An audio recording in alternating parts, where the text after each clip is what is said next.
Finally, the president has assented to this bill, and there are reactions trailing this. There are those who are excited about the dimension of that this act is taking. But talk to us what you see with regards to this act and how much of transformation and development are you expecting to see this will bring when it comes to the sector?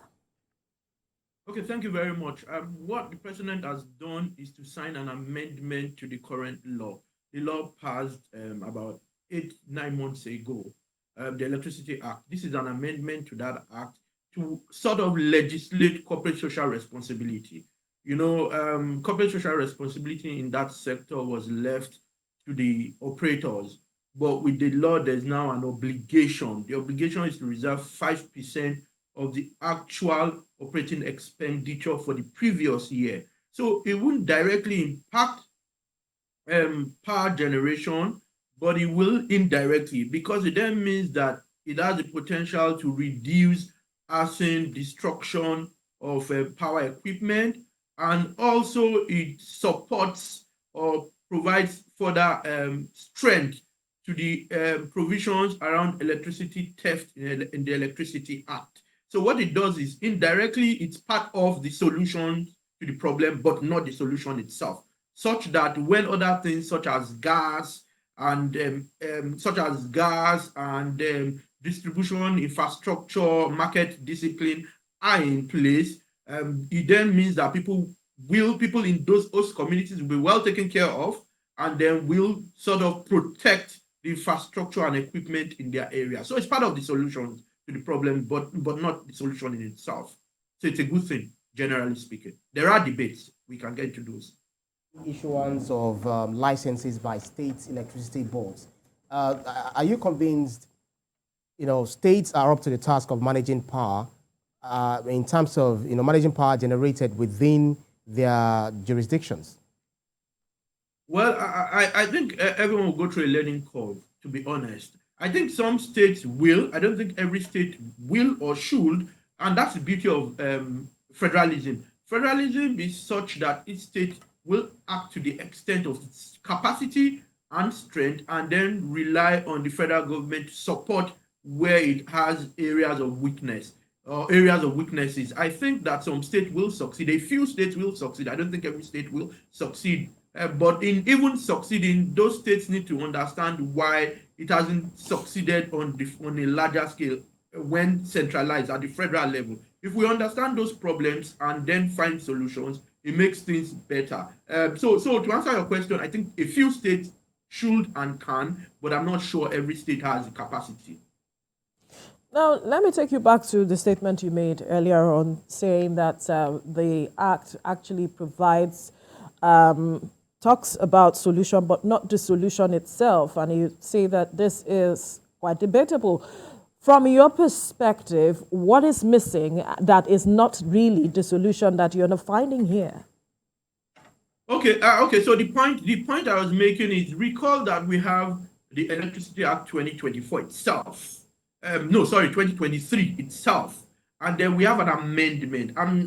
The point I was making is that amendment is part of solving the problem, but not the solution in itself. What I then mean is that we've got electricity theft, we've got issues around gas, which the minister has been speaking to recently, particularly around gas pricing. Is of the view that gas should be priced in naira. I understand that in the sector, it's mostly priced, particularly where it's upstream, is priced and paid for largely in USD. In many cases, it's priced, and in other cases, it's priced for and paid in naira. So he is of the view that it should be paid for in naira, even if priced in USD. He doesn't see why people should. So that's one side of the problem. Then you also are looking at market discipline. See what NEC has had to do with a few states. Issues around capped estimated billing, for example. A lot of distribution companies were billing, almost all of them were billing people for electricity they didn't even use, because NEC said if you don't meter them,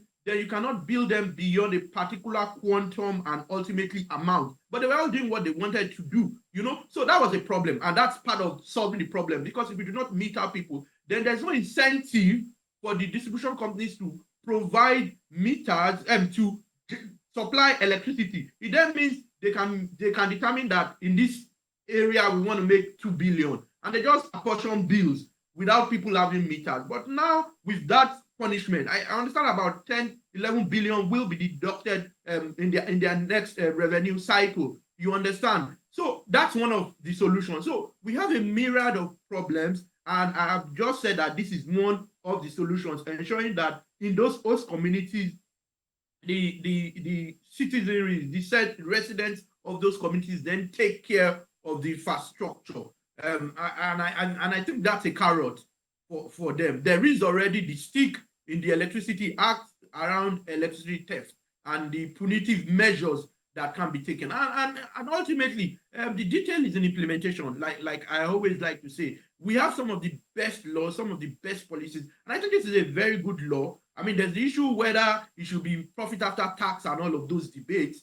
But it's legislative corporate social responsibility, or what some people might also look at as ESG to an extent. That's environment, social, and governance, which is a more recent concept from CSR. So I think it's part of that's why I say it's part of solving the problem, but not the solution itself in itself.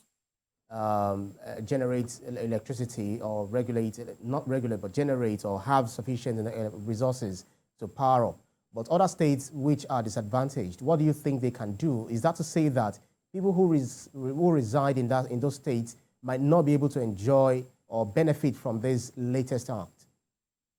Okay, yeah. So what it is it's a host communities thing, and it's just like in the oil and gas industry, similar to what you see in the PIA, where you have trust arrangements and all of those. So it's similar. If you don't live in those host communities, then you can't benefit. If you speak about the amendment act signed by the president, but if you speak about individual states being able to generate their own electricity, it's about capacity, right?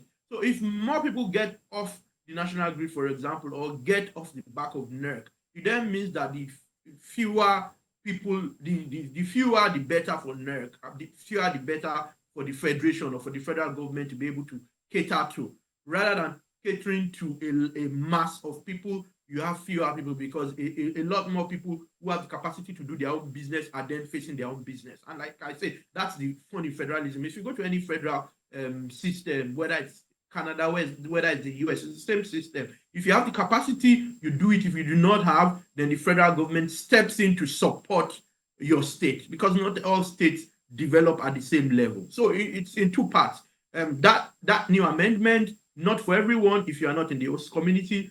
Overall, in terms of decentralization and states being able to generate their own, make laws to generate their own electricity, create their own electricity market, I think that states that have capacity should maybe go ahead, but everyone needs to understand that there's a difference between having a wholesale market and a retail market. I've always been of the view that states are better off dealing with the retail end of things, distribution, around distribution and supply, whilst transmission and generation, that's generally my view. But I also think, I mean, one cannot be gongo on one's views, and you can also see the other side, where states can actually do the entire spectrum from wholesale markets to retail markets. So I think it's a two-part answer to your question.